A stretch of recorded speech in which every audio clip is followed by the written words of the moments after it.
तो जैसा कि आप सभी को पता होगा कि आप लोग का 17 फरवरी में सोशल साइंस का एग्जाम है। तो आज मैं लेकर आया हूं ये वीडियो, बिल्कुल काफी इंपॉर्टेंट वीडियो लेकर आया हूं, क्योंकि सेकेंडरी स्कूल एग्जामिनेशन 2022 का एनुअल एग्जामिनेशन का एक क्वेश्चन पेपर, जो कि यहां से अगर जितने भी सारे प्रश्नों में लेकर आया हूं तो यहां से पढ़ लेंगे तो आपको सीधे सीधे क्वेश्चन जो देखने को मिल सकता है। तो इस वीडियो को पूरी तरीके से एक बार देख लीजिएगा, उसके बाद आप लोग जो है एक एक प्रश्न को नोट कर लीजिएगा, क्योंकि यहां से जितने भी सारे प्रश्न है बिल्कुल ये क्वेश्चन पेपर से रिलेटेड क्वेश्चन होगा, यहीं से आपके बोर्ड एग्जाम में आने वाला होगा। तो अगर आप लोग इस वीडियो को नहीं पहली बार देख रहे हैं तो चैनल को सब्सक्राइब करके बेल आइकन को जरूर प्रेस कर दीजिएगा, ताकि जब जब हम जो वीडियो लेकर आएंगे सबसे पहले आप लोग को मिलता रहेगा। तो आप लोग कमेंट सेक्शन में एक बार कमेंट करके जरूर बताइएगा कि अगला जो वीडियो आना चाहिए किस विषय का आना चाहिए, क्योंकि मैं आज आप लोग का फर्स्ट वीडियो जो मैट्रिक का लेकर आया हूं तो ये सोशल साइंस का है। तो सबसे पहला प्रश्न यहाँ पर देखते हैं क्या बोला जा रहा है कि यूरोपीय सभ्यता का पालना किसे कहा जाता है।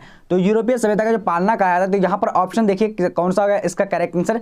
तो राइट आंसर यहाँ पर डी नंबर होगा, यूनान को कहा जाता है। ठीक है, राइट आंसर क्या होगा, डी नंबर होगा। ओके, चलिए अब यहाँ पर देखेंगे दूसरा नंबर प्रश्न क्या बोला जा रहा है, कह रहा है कि 1917 में रूसी क्रांति के समय किस जार का शासन था। यानी किस जार का, जार मतलब होता है कि मतलब यानी जार का मतलब तो आप लोग समझ रहे होंगे ना, किसको कहता है, नहीं रूस का सम्राट को। तो यहाँ पर डी नंबर होगा, नहीं निकोलस द्वितीय होगा। क्या होगा, निकोलस द्वितीय करेक्ट आंसर हो जाएगा। ठीक है, चलिए तो अब आगे बढ़ते हैं। आगे प्रश्न क्या बोला जा रहा है, कह रहा है कि वियतनाम में रहने वाला फ्रांसीसी नागरिकों को क्या कहा जाता था। तो यानी वियतनाम में रहने वाला फ्रांसीसी नागरिकों को क्या कहा जाता था।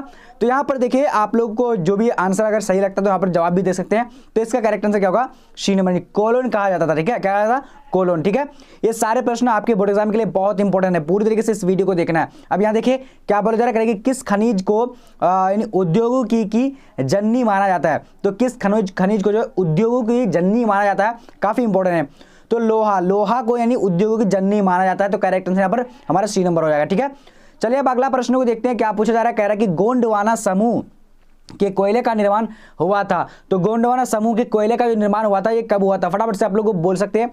तो यहाँ पर 20 करोड़ वर्ष पहले हुआ था। ठीक है, पूर्व हुआ था यानी पहले हुआ था। तो ये भी ध्यान रखिएगा, काफी वीआई इंपॉर्टेंट क्वेश्चन है। ठीक है, चलिए अब यहाँ पर देखेंगे अगला प्रश्न क्या बोला जा रहा है, कह रहा है कि भारत में किस प्रकार की कृषि की प्रधानता है। तो भारत में किस प्रकार की कृषि का प्रधानता है, तो काफी इंपॉर्टेंट है ये भी। ठीक है, ये इंपॉर्टेंट आप लोग के लिए इसलिए है क्योंकि ये कई बार पूछा गया। तो यहाँ पर राइट आंसर क्या होगा, ए नंबर, नहीं जीवन निर्वाह कृषि करेक्ट आंसर हो जाएगा। तो चलिए अब यहां पर देखते हैं क्वेश्चन नंबर 7 नंबर क्या बोल रहा है, कह रहा है कि इनमें सत्ता की साझेदारी का एक लाभ क्या है। तो देखिए काफी इंपॉर्टेंट है, ये सारे प्रश्न आप लोग को एक एक करके देख लीजिएगा, पढ़ लीजिएगा, क्योंकि यहां से आप लोग को पूछे जाने की पूरी तरीके से चांसेस है।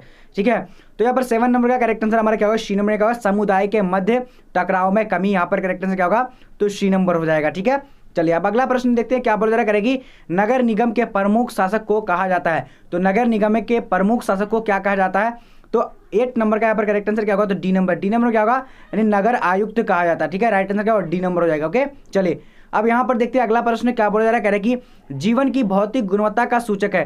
तो जीवन की भौतिक गुणवत्ता का सूचक क्या है, देखिए यहाँ पर इनमें से सभी होना चाहिए मेरे ख्याल से, जी बिल्कुल। तो यहाँ पर सभी हो जाएगा, राइट आंसर डी नंबर होगा। ठीक है, यहाँ पर ऑप्शन देख लीजिए, जो भी आप लोग को इंपॉर्टेंट क्वेश्चन बता रहा हूँ तो वो नोट कर लीजिएगा। ठीक है, चलिए तो आप लोग जल्दी जल्दी चैनल को सब्सक्राइब कर लीजिए। एग्जाम से पहले मैं आप लोग को वो क्वेश्चन प्रश्न देने वाला हूं जो कि वायरल प्रश्न है, वही प्रश्न हम लोग पढ़ लेंगे और एग्जाम में आने वाला होगा वही सारे प्रश्न। ठीक है, चलिए इसलिए चैनल को सब्सक्राइब कर लीजिएगा। अब यहाँ पर 10 नंबर देखिए क्या बोल रहा है, मुद्रा के प्रमुख कार्य है। तो मुद्रा के प्रमुख कार्य कौन सा, तो यहाँ पर देखिए तो 10 नंबर का हमारा करेक्ट आंसर क्या होगा, तो डी नंबर, इनमें से सभी करेक्ट आंसर हो जाएगा। ठीक है, चलिए अब यहाँ पर देखिए मैजिने का संबंध किस संगठन से था। तो मैजिने का संबंध जो था वो किस यानी किस संगठन से था। तो राइट आंसर यहाँ पर क्या हो जाएगा, तो बी नंबर, कार्बोनाइड से था। ठीक है, तो मैं आप लोग को आंसर इसलिए ओनली बता रहा हूँ क्योंकि आप लोग का एग्जाम काफी नजदीक है और ये पढ़ना बहुत जरूरी है। अब देखिए यहाँ पर क्वेश्चन नंबर 12 क्या बोला है, रूस में जार का अर्थ क्या होता है। तो रूस में जो जार का अर्थ होता है क्या होता है, तो यहाँ पर देखिए 12 नंबर का करेक्ट आंसर क्या होगा, तो राइट आंसर डी नंबर होगा, यानी रूस का सम्राट। मैंने पहले ही आप लोग को बता चुका था। अब यहाँ पर देखिए हुआ हुआ आंदोलन किस प्रकृति का था। तो हुआ हुआ आंदोलन जो था वो किसका यानी जो प्रकृति का था, तो ये क्रांतिकारी धार्मिक का था। ठीक है, यानी क्रांतिकारी जो धार्मिक का ये यानी हुआ ये आंदोलन था। ठीक है, चलिए अब देखिए अगला क्वेश्चन देखिए क्या बोले, भारत में खिलाफत आंदोलन शुरुआत हुई थी। तो भारत में जो खिलाफत आंदोलन की शुरुआत हुई थी कब हुई थी। तो यहाँ पर हमारा 14 नंबर का करेक्ट आंसर क्या होगा, तो 1920। करेक्ट आंसर क्या होगा, बी नंबर हो जाएगा, सॉरी ए नंबर हो जाएगा। ठीक है, चलिए अब देखिए अगला क्वेश्चन देखते हैं क्या बोला जा रहा है, कह रहे हैं कि भारत में पहला जूट मिल किस शहर में स्थापित हुआ। तो भारत में पहला जूट मिल जो स्थापित हुआ था किस शहर में हुआ था।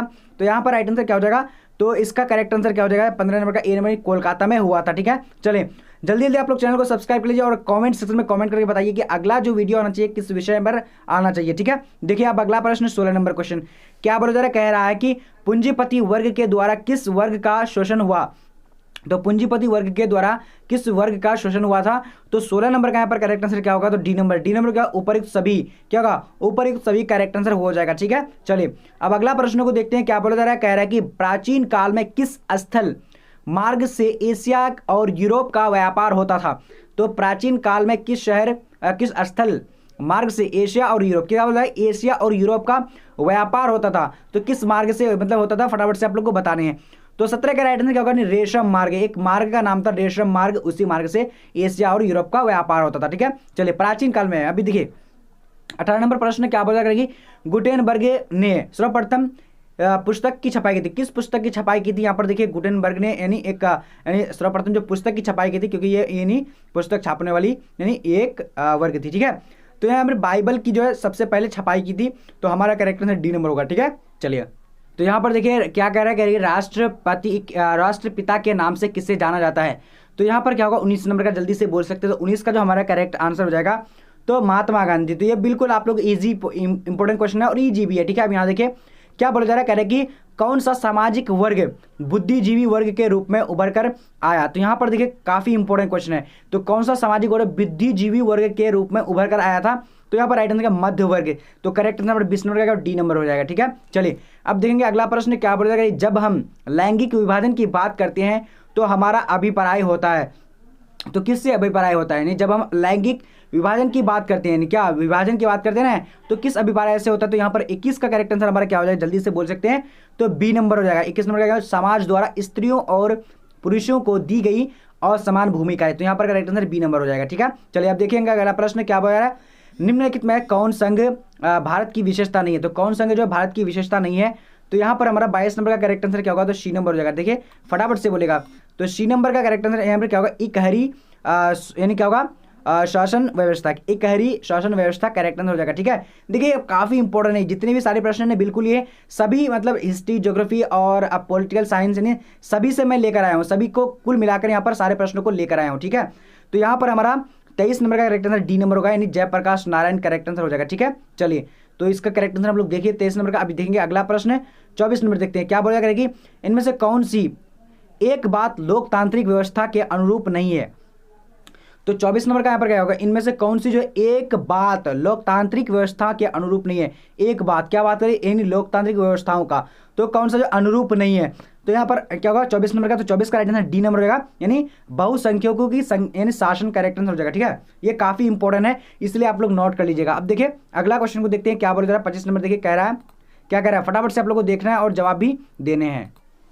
चलिए अब यहाँ देखिए 25 नंबर प्रश्न देखिए क्या बोला करेगी, भारत एक लोकतांत्रिक राज्य है, निम्नलिखित में से किसने ये घोषणा की थी। तो देखिए भारत एक लोकतांत्रिक यानी क्या है, राज्य है, ये किसने घोषणा की थी, काफी इंपॉर्टेंट है।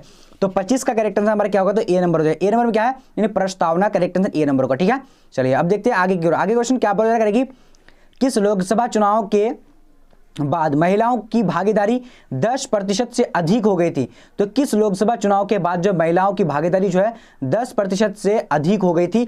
तो 26 का यहाँ पर करेक्ट आंसर क्या होगा, बी नंबर। बी नंबर में क्या होगा, यानी 15वीं लोकसभा, क्या होगा 15वीं लोकसभा करेक्ट आंसर हो जाएगा। ठीक है, चलिए देखेंगे अगला प्रश्न, ये सारे प्रश्न नोट कर लीजिएगा। आप देखिए क्या बोला जा रहा है, कि निम्नलिखित में से कौन राष्ट्रीय दल है। तो राष्ट्रीय दल यहाँ पर कौन सा है, तो आप लोग फटाफट से देखिएगा, तो भारतीय जनता पार्टी, भारतीय जनता पार्टी का लोक दल है। ठीक है, यानी क्या मतलब राष्ट्रीय दल है। ठीक है, और राष्ट्रीय दल कितना है टोटल, तो 7 दल है। ठीक है, चलिए अब देखिए अगला प्रश्न देखिए क्या बोला, लोकतंत्र का प्राण किसे कहा जाता है। तो लोकतंत्र का जो प्राण कहा जाता है वो किसको कहा गया है, तो फटाफट से आप लोग को जवाब देने हैं।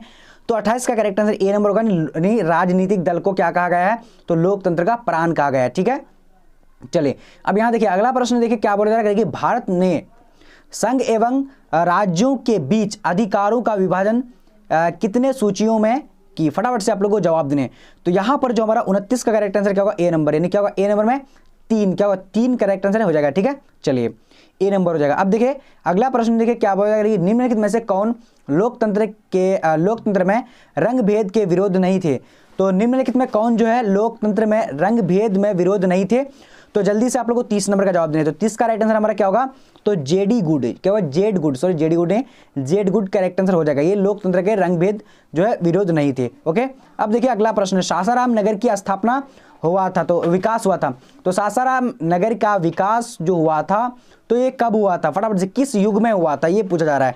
तो यहाँ पर 31 का करेक्ट आंसर क्या होगा? तो ए नंबर होगा, यानी मध्य युग हो जाएगा। ठीक है, चलिए अब देखते हैं अगला प्रश्न यहाँ पर क्या पूछा जा रहा है। 32 नंबर कह रहा है कि क्या है कि अविभाजित बिहार में निम्नलिखित में कौन एकमात्र नियोजित नगर था? तो यहाँ पर फटाफट से आप लोग जवाब देने क्या, यानी अविभाजित बिहार में निम्नलिखित में से कौन एकमात्र नियोजन नगर था? तो यहाँ पर फटाफट से आप लोग जवाब देने 32 नंबर का, तेजी से बोलेगा। तो 32 का यहाँ पर जमशेदपुर करेक्ट आंसर हो जाएगा। ठीक है, क्या होगा? तो सी नंबर हो जाएगा। ओके, चलिए अब देखिए अगला प्रश्न, देखिए क्या बोलेगा, पटना हवाई अड्डा का क्या नाम है? तो पटना हवाई अड्डे का नाम क्या है? फटाफट से आप लोग 33 का जवाब देने। तो 33 का करेक्ट आंसर क्या होगा? ए नंबर, यानी जयप्रकाश अंतरराष्ट्रीय हवाई पत्तन। ठीक है, तो यहाँ पर क्या होगा? ए नंबर हो जाएगा। ओके, चलिए अब देखिए आगे की ओर, ये सारे प्रश्न बहुत इंपॉर्टेंट है। अभी देखिए अगला क्या बोला जा रहा है, करेगी बिहार में रज्जू मार्ग कहाँ? तो बिहार में रज्जू मार्ग जो है कहाँ पर है? तो इसका करेक्ट आंसर राजगीर में है। क्या है? राजगीर में। ठीक है, ये काफी इजी क्वेश्चन है। बिहार में खनिज तेल की संभावना है, तो बिहार में खनिज तेल की संभावना कहाँ पर है? तो यहाँ पर 35 का राइट आंसर क्या होगा? ए नंबर, यानी हिमालय क्षेत्र में। क्या होगा? तो हिमालय क्षेत्र में। ठीक है, चलिए ए नंबर हो जाएगा। अब देखिए अगला प्रश्न क्या बोला जा रहा है, करेगी कॉलर झील स्थित है, तो कॉलर झील जो है कहां पर स्थित है? जल्दी से आप लोगों को बताना है। 36 नंबर का, तो 36 का करेक्ट आंसर क्या होगा? सी नंबर, की बेगूसराय जिला में कॉलर झील स्थित है। ठीक है, चलिए अब देखिए अगला प्रश्न क्या बोला रहा है, करिए संजय गांधी जैविक उद्यान किस नगर में स्थित है? तो संजय गांधी जैविक उद्यान किस नगर में स्थित है? तो यहां पर हमारा करेक्ट आंसर काफी इजी है और हम लोग बार बार पढ़ भी लिए हैं, तो पटना में। ठीक है, चलिए अब देखिए अगला प्रश्न देखते हैं क्या बोला जा रहा है। देखिए तेजी से देखिए, कह रहा है कि निम्नलिखित में से कौन सड़कों का एक वर्ग नहीं है? तो निम्नलिखित में कौन जो सड़कों का एक वर्ग नहीं है? तो 38 का करेक्ट आंसर क्या हो जाएगा? तो ए नंबर हो जाएगा। ए नंबर में क्या होगा? यानी पूर्वी पश्चिम गलियारा करेक्ट आंसर हो जाएगा। ठीक है, चलिए अब देखिए अगला प्रश्न, देखिए जिस देश का राष्ट्रीय आय अधिक होता है वह कहलाता है, तो क्या कहलाता है? देखिए काफी इंपॉर्टेंट है, बिल्कुल ये बिल्कुल आप लोग के एग्जाम में पूछे जाने वाले प्रश्न है। तो यहाँ पर क्या हो जाएगा हमारा 39 का करेक्ट आंसर क्या हो जाएगा? तेजी से बोलिएगा। तो बी नंबर विकसित कहलाता है। क्या कहलाता है? जिस देश का राष्ट्रीय आय अधिक होता है तो वे विकसित कहलाता है। और भारत क्या है? विकसित नहीं है बल्कि विकासशील है। ठीक है, और विकसित वो उसके अंतर्गत जिसका राष्ट्रीय यानी आय अधिक होता है। ठीक है, चलिए अब देखिए अगला प्रश्न, देखिए क्या बोला जा रहा है कि भारत के किस राज्य की प्रति व्यक्ति आय सर्वाधिक है? तो भारत की किस राज्य की प्रति व्यक्ति आय सर्वाधिक है? तो किस राज्य की? तो यहां पर देखिए गोवा की होना चाहिए। 40 नंबर का क्या हो जाएगा?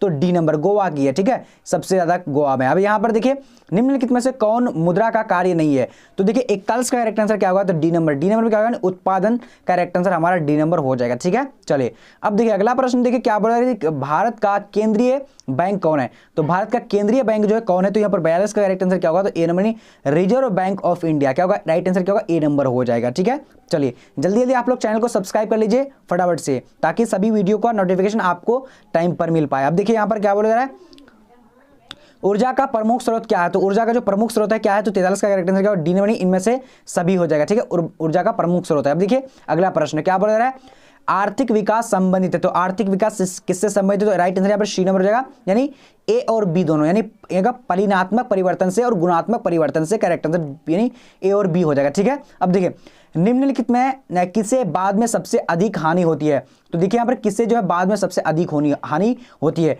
तो यहाँ पर देखिए तो सबसे अधिक जो हानि होती है, तो राइट आंसर हमारा क्या हो जाएगा? तो 45 का डी ऊपर सभी को। ठीक है, सबसे निम्नलिखित में किसे बाद में सबसे अधिक हानि होती है? तो पशुओं को, फसल को, भवनों को, या फिर तो ऊपर सभी होती है। ठीक है, चलिए तो इस वीडियो में हम लोग वीवीआई 45 ऑब्जेक्टिव क्वेश्चन को कवर किए हैं। देखिए आगे आप लोग का कौन कौन सा विषय का चाहिए आप लोग कमेंट सेक्शन में कमेंट करके जरूर बताइएगा, और आप लोग इससे आगे वाला यानी पार्ट जो चाहते हैं तो आप लोग जल्दी जल्दी सब्सक्राइब कर लीजिए। और हमें आप लोगों के लिए यानी 1000 क्वेश्चन को लेकर आऊँगा जो आपके बोर्ड एग्जाम से पहले आप लोगों को मैं दे देने वाला हूँ। तो जल्दी जल्दी चैनल को सब्सक्राइब